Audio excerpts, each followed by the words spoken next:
नमस्कार. दीपक रेगे कथाकथन चॅनलवर तुम्हा सर्वांचं मनःपूर्वक स्वागत.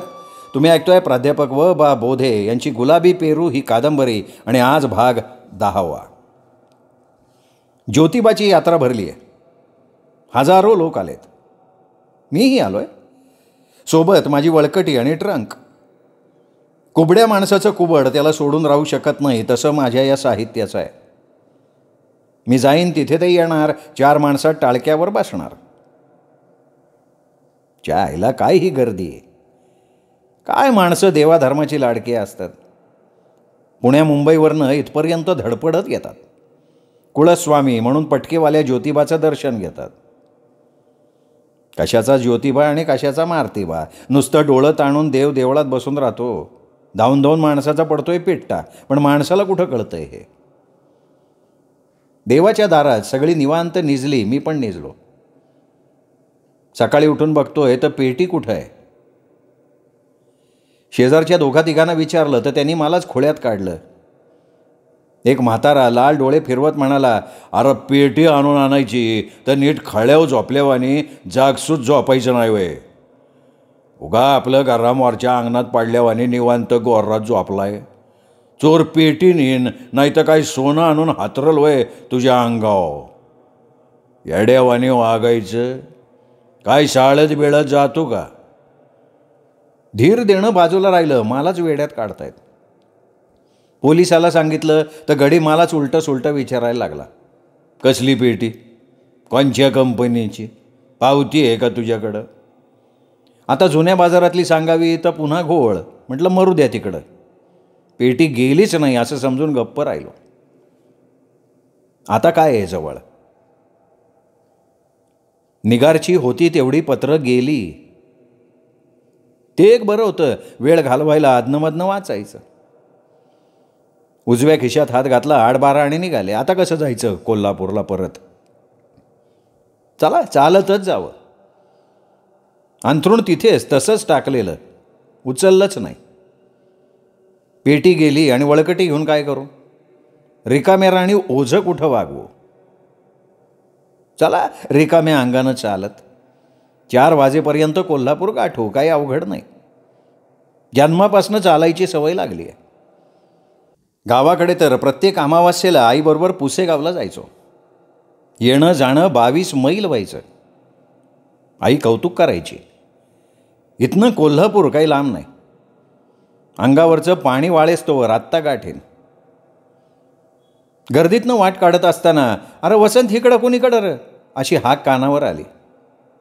आईला एवढ्या मोठ्या जत्रेत आपल्याला कोण ओळखतंय असं मनाशी म्हणत कावऱ्या बावऱ्यानं मागं वळून बघितलं तर टिपाडागत सुटलेली पारटाची कुमी.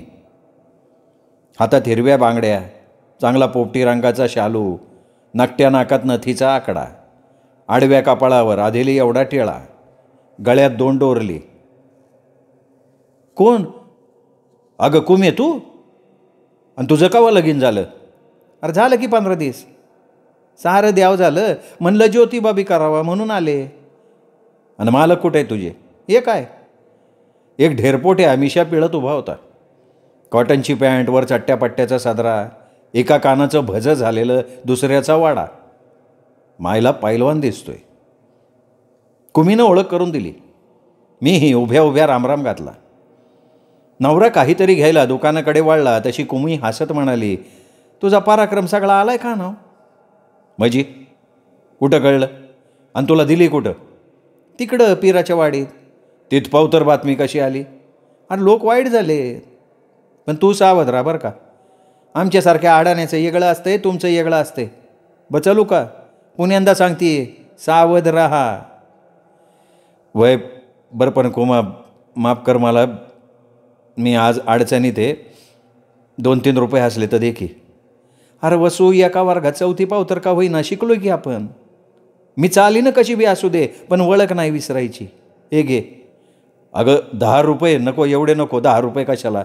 अरे असू दे, माझं चांगलं चाललंय. यांची पुसे सावळीला 3 इस्त्रीचे दुकान आहेत. दिवसाचं 100 रुपये येतात. ठेव तुझ्याकडं. जाऊ. वय आणि गावाकडे गेली तर निगारला सांग, म्हणा वसू सुखात आहे. डोळे टिपत निघालो. सालं माणसाचं मोठेपण ठरवायचं कशावर? कपड्यावर? चारित्र्यावर? का शालीन असूनही उपाशी माणसाच्या मानेवर पान ठेवून त्याला ठार करणाऱ्या त्याच्या दिखावटी काळजीवर? हे प्रश्न आपल्याला कधीच सुटणार नाहीत. आपण नुसतं जगत राहायचं आणि आळीपाळीनं प्रत्येक प्रश्नाला बळी जात राहायचं. महानगरपालिकेच्या समोर गाडीवरची केळी खाल्ली उभ्या उभ्याच. तेवढ्यात एक पोरगं लॉटरी लॉटरी मिनी लॉटरी असं ओरडत आलं. करंट लागल्यावानी डोक्यात प्रकाश पडला. मागे घेतलेलं तिकीट आठवलं. बऱ्यात बरं डाव्या हाताच्या बाहीत घड्या करून दोंबडून ठेवलं होतं. पेटीत ठेवलं असतं तर चोराची धन झाली असती. सरासरा बाही उघडली, व्यवस्थित तिकीट काढलं. तवर पोरगं पुढे निघून गेलं होतं. त्याला पळत जाऊन गाठलं. अरे निकाल आहे का तुझ्याकडं? कधीचा? अरे 4-5 दिवसापूर्वीचा. त्या तिकडं शिवाजी महाराजांच्या पुतळ्याजवळ जावा, साऱ्या महिन्याचं निकाल बघायला मिळतील तिथं. पळालो. पुन्हा पुन्हा नंबर बघितला. विश्वास बसेना. चांगलं 1000 रुपयाचं बक्षीस लागलं होतं. एकाएकी बाप आठवला आणि हसायला आलं. आईला आपण बी चांगलं नशीबवान. माणूस 10 पैसे सापडले तर 20 जणांना सांगतंय, मग हे तर 1000 रुपये अवघ्या 8 आण्यात. 50 रुपये कमिशन खाऊन तो 950 रुपये द्यायला तयार होता, पण मी नाही दिलं तिकीट त्याच्याकडे. सरळ कचेरीत गेलो, ट्रेझरीतनं पैसे घेतले. सगळं कोल्हापूर खरेदी करायला निघाल्यासारखा रुबाबात निघालो. कधी नव्हे आज मनाला उभारी आली होती. उत्साह दुणावला होता. सरळ कपड्यांच्या दुकानात शिरलो. एक झकास टेरिकॉटचा रेडीमेड ड्रेस घेतला, तिथेच घातला. आनंद झालाय, पण बोलून दाखवायचा कोणाजवळ? निगारला 4 ओळींचं पत्र लिहावं तर सगळ्यांना संशय याला जागा. तेवढ्यासाठी चाचाजी तिला बाडवायचा. एखाद्या वेळी तिचा जीवसुद्धा घ्यायला कमी करायचे नाहीत. बापाला पत्र टाकावं असं वाटलं, पण नाही टाकलं. पैसे मिळालेत म्हटल्यावर बोंबलत पळत आला असता. मरू दे तिकडं. मी कोल्हापुरात पहिलं पाऊल ठेवलं ते निगारमुळे. तिच्या कानातली रिंग आठवली. डोळे पाण्यानं डबडबले. 100 रुपयांची मनी ऑर्डर तिच्या नावावर पाठवली. तेवढाच मनाला स्वाभिमानानं जगण्याचा आनंद. सीमा हॉटेलात शिरलो. थंड बियर मारली. चांगलं 15 रुपयाचं मटणाचं जेवण जेवलो. हे सुख तरी आपल्याला कधी मिळायचं? मन एका अनामिक धुंदीत भणभणत होतं. लाथ मारीन तिथं पाणी काढीन ही जिद्द रक्तात शिवशिवत होती. 12 तासांपूर्वी मी कफल्लक होतो हे सांगूनही खरं वाटण्यासारखं नव्हतं. त्या कुमीचा सारा पत्ता घेतला असता तर बरं झालं असतं. निदान तिचे 10 रुपये तरी परत पाठवले असते. काहीतरी चांगलं केल्याचं समाधान मनाला लाभत होतं. माणसात बदल घडायला पैसाच कारणीभूत होतो हा सिद्धांत मनावर पुन्हा पुन्हा ठसत होता. मनात एकच भीती, सापाच्या वाकड्या दातासारखी. हे पैसे ठेवायचे कुठे? खिशात पैसे ठेवून वावरायचं तरी कसं? एखाद्यानं खिसा कापला तर पुन्हा मागचेच हाल. काही सुचत नव्हतं, तरीही रस्त्यावर पावलं पडत होती. दिशाहीन भरकटणं चालूच होतं. कधी नव्हे तर महाराजा हॉटेलमध्ये सकाळी 7ला घुसलो. गरम गरम शिरा भजी हादडली. ब्रिस्टॉल सिगरेट फुकत पडलो बाहेर. पैसे चोरीला जातील या भीतीपोटी जागाच होतो.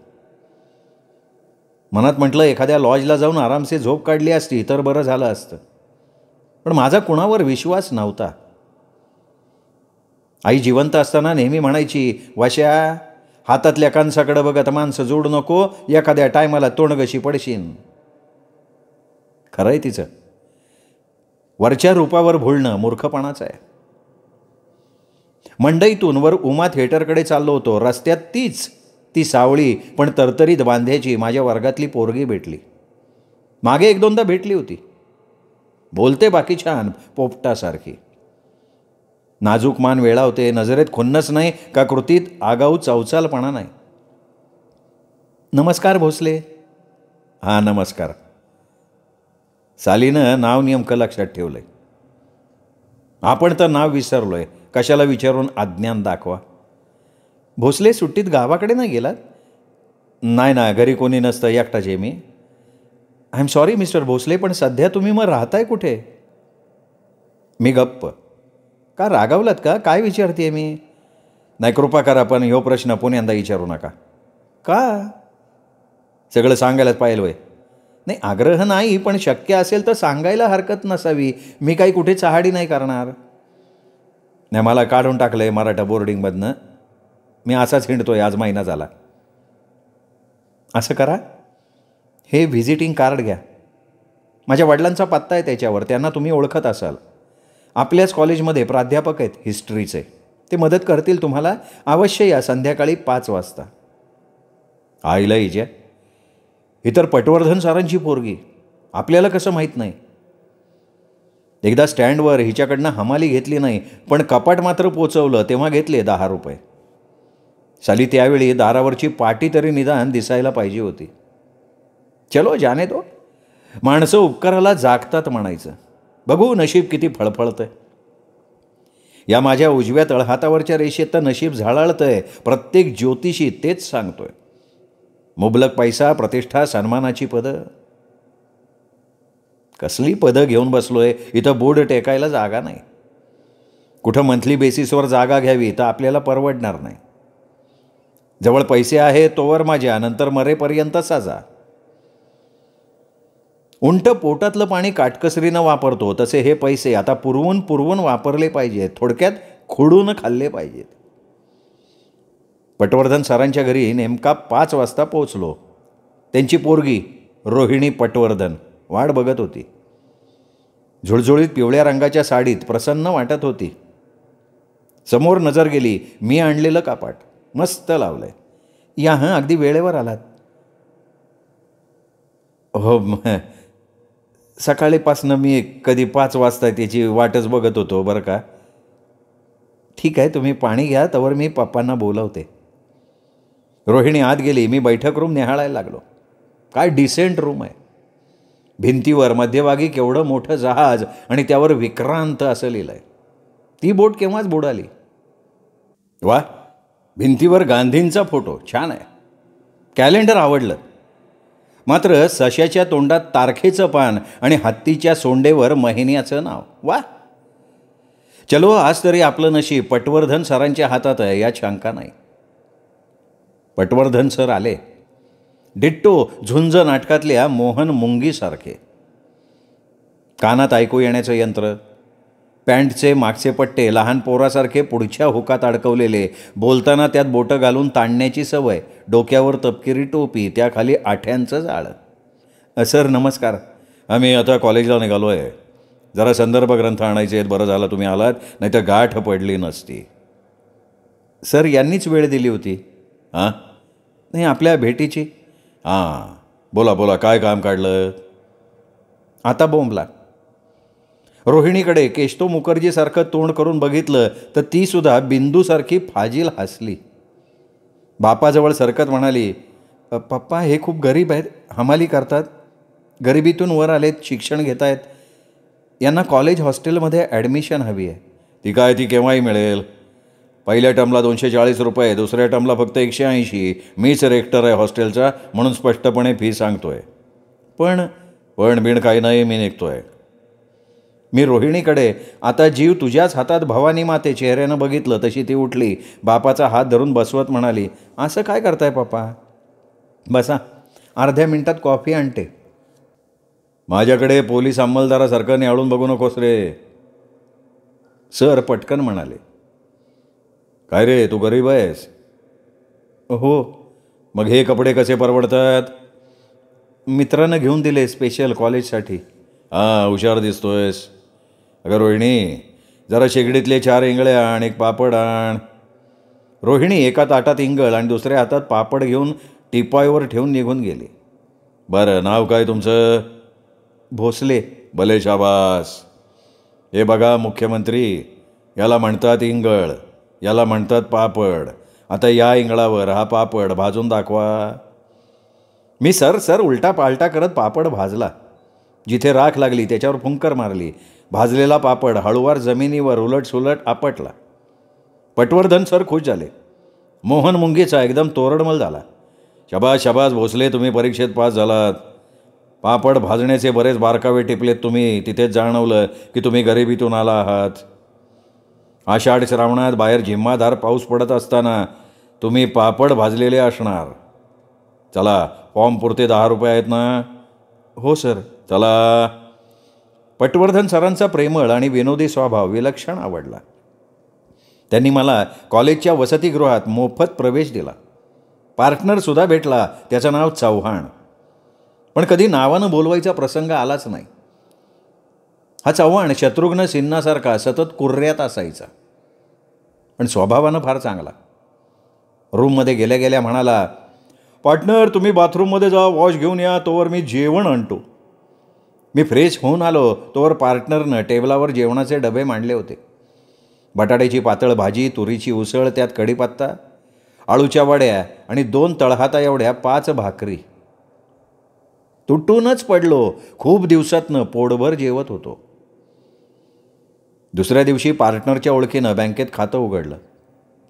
जवळच्या सगळ्या पैशांचा भरणा केला. उरावरचा दगड बाजूला केल्यासारखं वाटलं. पार्टनरसुद्धा माझ्यासारखा गावाच्या तावडीत सापडलेला. कधीतरी रंगात आला म्हणजे म्हणायचा, हे बघ, जिथं आपलं जमत नाही ना तिथे माणसाने जाऊच नाही. योग्य वेळी शहाणपण आलं तर ठीक, नाही तर माणसाचा पाचोळा होतो, निव्वळ खतासाठी वापरण्याच्या लायकीचा. पार्टनरचं तत्त्वज्ञान स्वानुभवातनं आलं होतं. त्याच्या विचारांना धग होती. तो माझ्या पुढच्या वर्गात असल्यामुळे मलाही त्याच्याबद्दल आदर वाटायचा. तो कलंदरपणे जगत राहायचा, मी बिलंदरपणे बघत राहायचो. कॉलेज सुरू झालं आणि एक दिवशी जुन्या पत्त्यावर चाचीचं पत्र आलं. कुणाकडनं लिहून घेतलं होतं देव जाणे, अर्धच होतं. अक्षर वेडंवाकडं कसं तरी. तुझ्या बापाचा खून झाला, डोक्यात दगड घातलाय. खून करणारे कोण आहेत तुला माहिती आहे, तू सावध राहा. वाचून चक्करच आली. डोकं धरून भर रस्त्यात खाली बसलो. उठलो आणि चालायला लागलो. कसा तरी स्वतःला सावरत निघालो. काय काय नशिबात वाढून ठेवलं आहे देव जाणे. रडलो, जमेल तसं रडलो. कारण कसाही असला तरी माझा बाप होता तो. त्याच्या नावाशिवाय माझं नाव पूर्ण होत नव्हतं. बिचाराच्या वाट्याला सन्मानाचं जिणं कधी आलंच नाही. तो सतत लुबऱ्यासारखा जगत राहिला. चांगले कपडे त्याला कधी मिळाले नाहीत. साऱ्या जगानं त्याला झिडकारला. त्याच्या पोटाची, जीवाची काळजी घेतली ती फक्त आईनं. थोरल्या लेकरासारखा मानला त्याला. बाकी भोवतालचे सगळे स्वार्थी लोक. आयुष्यात तो कशासाठी अडला नाही. मिळेल ते घेत गेला. जे हातात आलं ते पोटात ढकललं. बोटात ढकलण्यासारखं नसेल ते विडीत घालून फुंकलं. जे मिळालं त्याच्या मालकीचा तो झाला. साध्या एका विडीसाठी दुसऱ्याजवळ ताटकळत बसणारा हा माणूस गटारातल्या आवळ्यासारखा कुजत गेला बघता बघता. शरीर सुखाच्या लालसेनं त्याचा घात केला. पार्टनरनं मला खूप समजावलं, धीरही दिला. रोहिणीला सुद्धा ही बातमी सांगितली. तिने जमेल तसं सांत्वन केलं. पटवर्धन सर उभ्या उभ्या डोळ्यातनं दुःख व्यक्त करून गेले. दिवस सरकत चालले तसा मीही बदलत चाललो होतो. आई गेली तेव्हा निदान तिच्या प्रेताजवळ बसून हक्कानं रडता तरी आलं. बाप गेला तेव्हा त्याचं प्रेतसुद्धा हाती लागलं नाही, दिसलंही नाही. साल्यानी त्याला केव्हाच माती आड केला असेल. याने दो आता गावाचा आणि आपला संबंध कायमचा संपला. संपला म्हणण्यापेक्षा पार्टनरच्या सांगण्यावरनं मी जाणीवपूर्वक संपवून टाकला. गावाकडे कायमची पाठ फिरवली. एकदा पार्टनर बाहेरनंच पिऊन आला. मला हे नवीन होतं. नुसत्या दारूच्या भपकाऱ्यानं मी चक्रावलो. या माणसाशी बोलायचं नाही मी निर्णय घेऊन टाकला. पण जेवण झाल्यानंतर माझ्या टेबलाकडे सिगरेटचं पाकिट फेकत पार्टनर म्हणाला, हे बघ भोसले, आपल्याला नाटकी जिणं अजिबात आवडत नाही. अरे माणसानं खुल्लम खुल्ला जागावं. आत एक बाहेर दुसरंच असं नसावं रे. जे करावंसं वाटेल ते करावं. माझं बघ, प्यावीशी वाटली भरपूर पितो. खिशातल्या नोटेची वळकटी करून त्यात तंबाखू भरून ओढावीशी वाटली तर तरीही ओढतो. अरे पठ्ठ्या, 8 वर्षाचा असताना ह्या रस्त्यात एका डोंबाऱ्याला मी माझा शर्ट काढून दिला होता. जे वाटतं ना ते करून रिकामं व्हावं माणसानं, पण जे करणं जमणार नाही त्याचा सरळ नाद सोडून द्यावा. म्हणजे कशाबद्दल म्हणतोयस तू? तुझ्या बाबतीत काय चुकलं माझं? अरे असं प्रत्येकालाच वाटतं माझं काय चुकलं, नाही का? झोपेत सारखं निगार निगार निगार असं का ओरडतो तू? अरे असेल एखादी छातीत रुतून बसलेली मुसलमानाची पोर, मग झोपेत रडतोस कशासाठी?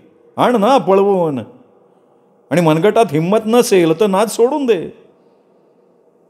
पण हे विव्हळणं बरं नव्हे रे मित्रा. जिभेवर रेंगाळणारा आंबा पावसाळ्यात बेचव लागतो आणि थंडीत आनंद देणारी अंडी उन्हाळ्यात प्रकृतीला अपाय करतात. बघ, जमलं तर विचार कर. आई काय आणि बाप काय, माशाच्या पाठीवरच्या खवलीसारखे. खवली गेली की मासा संपतो. आईबाप गेले तिथे जिव्हाळ्याचा धागा संपला. आता नवे धागे जोडायचे, जुने विसरायचे, सगळ्या आठवणी खड्ड्यात पुरून टाकायच्या, वर त्यावर मुतून रिकामं व्हायचं. पार्टनर म्हणजे वल्ली, आपण मानलं त्याला. गावाला हॉस्टेलमधनंच रामराम ठोकला. 3-4 महिने निगारची अधूनमधून पत्र येत राहिली. पोस्टमन नव्या पत्त्यावर रिडायरेक्ट करत राहिला. पण मी ती पत्र कधी वाचायच्या फंदात नाही पडलो की जुन्या आठवणींनी व्याकुळही झालो नाही. 1.5-2 वर्षात सगळं विसरलो. एका नव्या जीवनाला प्रारंभ केला. अभ्यासात लक्ष घातलं. पुस्तकातल्या अलिबाबाच्या गुहेचा शोध लागला. अभ्यासासारखी मजा नाही हे प्रखरतेनं जाणवलं. आणि ही सगळी पटवर्धन कृपा हे मात्र विसरलो नाही. पार्टनरबरोबर पिक्चरला गेलो होतो. शो संपायला रात्री 9:30 वाजले. निघालो गप्पा मारत. सिगरेट फुंकत पार्टनर म्हणाला, भोसले मला वाटतं आता बाहेरच कुठेतरी जेऊ. अरे नको, उगाच पैशाला भुर्दंड. खोलीवरचा डबा विटून घालवणार का? अरे रांडेच्या, मरेपर्यंत पैशाची काळजी करत राहा. मी भरतो बिल, तुझा पैसा नको. आता तरी चल की. निघालो पार्टनरच्या मागणं. कोपऱ्यावर उकडलेली अंडी घेऊन माणूस बसला होता. पार्टनर म्हणाला, भोसल्या थांब इथे, ग्लासभर मारून येतो. 2 अंडी घे, आलोच. कापलेली अंडी हातावर घेऊन मी उभा राहिलो होतो. तोच पार्टनर आला. अरे खा की भडव्या, खा, चांगला तयार हो माझ्यासारखा. साल्या मरताना तरी माझं नाव काढशील. तार चढत चालली. पार्टनरची जीभ दांडपट्ट्यासारखी लवलवायला लागली. पार्टनर कितीही बोलत असला तरी त्याला भान असायचं. खास बागेतून वर येताना त्याचा अड्डा येताच तो वळत म्हणाला, थांब जरा, आणखीन पावशेर येतो टाकून. मी तिथेच कठड्याला टेकून उभा राहिलो.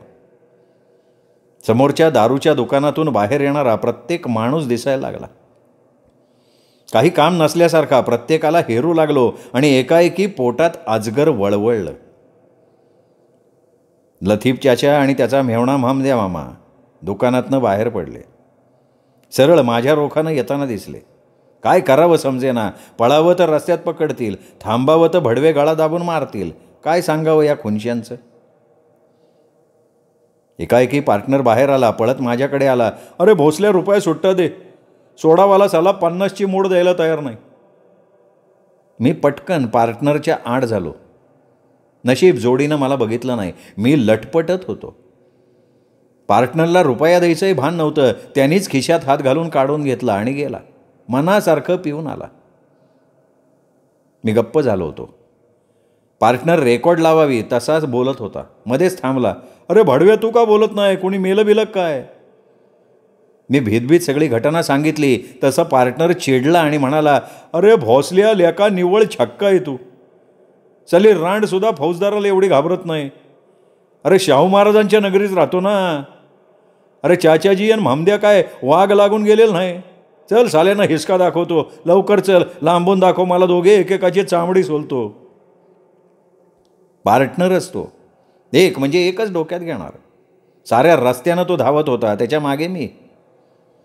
नेमकी जोडी एका दारूच्या दुकानावर दिसली. तसा पार्टनर म्हणाला, जा पळ हॉस्टेलवर. त्या यशाला म्हण 15-16 पोरं घेऊन नाटकाच्या थिएटरवर ये. अरे पण पोरं कशी येणार? अरे तू पळ ना साल्या, सांग निरोप. रडत राव. मी गेलो, निरोप दिला. तिथेच वसतिगृहात थांबलो.